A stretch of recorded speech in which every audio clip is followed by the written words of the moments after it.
ሰበር ዜና። ሰላም ጤና ይስጥልኝ ውድና የተከበራችሁ ቤተሰቦቻችን በያላችሁበት ሰላማችሁ ይብዛ እያልኩኝ እኔ የታችሁ ሰናይት ነኝ።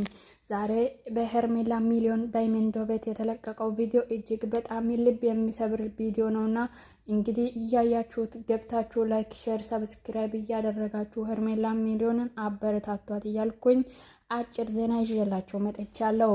ይህንን ቪዲዮ ቁጭ ብዬ እስከ መጨረሻው ድረስ አይቻለሁ። ሳይ ግን በጣም የሰው ማስመሰልና የሰው ተንኮል በጣም እንዳየሁት እኔ በጣም ውስጤ እንደተሰበረ እኔ በዚህ ልክ ካዘንኩኝ ሄርሜላ ሚሊዮን ምን ያህል እንዳዘነች በጣም ያስታውቃል።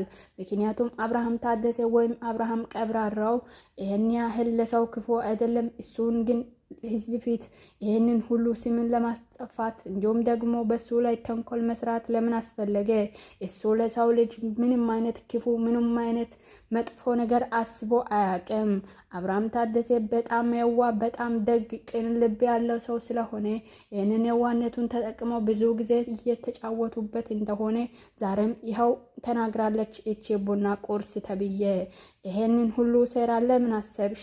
አንቺ የራስሽን ህይወት መኖር አትችይም ወይ? የራስሽን ህይወት ትተሽ ለሰው ህይወት ለማቃናት ወይም ለማስተካከል ብለሽ የራስሽን ህይወት አበላሽተሽ ይሄንን አስተካክለሽ ወይ አበላሽሽ ወይ ምን አደረግሽ ወይ?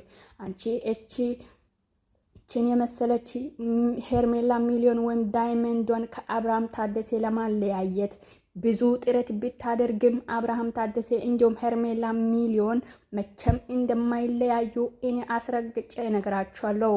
ፍቅራቸው እየጨመረ ይሄዳል እንጂ ፍቅራቸው እየቀነሰ አይሄድም። ምክንያቱም ፈተና ለመልካም እንደሆነ ዛሬ እኔ በግልጽ አይቻለሁ።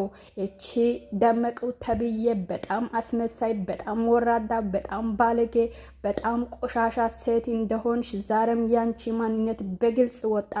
ይሄን ሁሉ ከፍቅር ጋር ተጣለው አንቺ እያስመሰልሽ ነው እያልሽ ሁሉ ተውነሽ ግን አብርሃምን ወደ ራስሽ አልመለስሽምና አንቺ ወራዳ ተዋረድሽ። አሁንም